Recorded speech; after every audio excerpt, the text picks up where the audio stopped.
الفضل YouTube channel میں آپ کا استقبال ہے۔ السلام علیکم ورحمۃ اللہ وبرکاتہ۔ سورہ آل عمران آیت نمبر 66۔ اعوذ باللہ من الشیطان الرجیم۔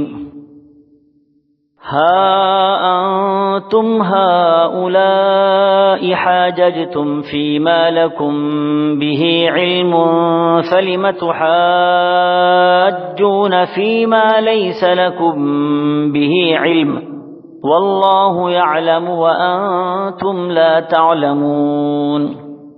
سنو، تم لوگ اس میں جھگڑ چکے جس کا تمہیں علم تھا، اب پھر اس بات میں کیوں جھگڑتے ہو جس کا تمہیں علم ہی نہیں، اور اللہ جانتا ہے اور تم نہیں جانتے۔ بزرگوں اور بھائیوں، ان یہودیوں اور نصرانیوں سے کہا جا رہا ہے کہ تمہارا عیسیٰ کے بارے میں یا حضرت عزیر علیہ السلام کے بارے میں جھگڑنا بے بنیاد تھا۔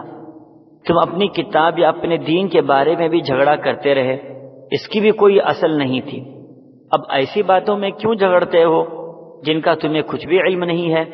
حضرت ابراہیم علیہ السلام کی شان اور ان کی ملت حنفیہ کی اساس تو توحید و اخلاص پر ہے، وہ تو پکے موحد ہیں جن کا تمہیں علم نہیں ہے۔ ان سب باتوں کو اس علیم و خبیر کے حوالے کر دو جو ہر چیز کو جانتا ہے، ہر چھپی کھلی تمام چیزوں کا وہ علم رکھتا ہے۔ تمہارا علم ناقص ہے اور نہ کے برابر ہے، اس لیے تمہارا جھگڑنا عبث اور بیکار ہے۔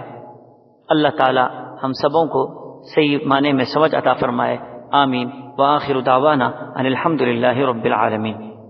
اس چینل کو سبسکرائب کریں اور اس کو زیادہ سے زیادہ شیئر کرنے کی کوشش کریں۔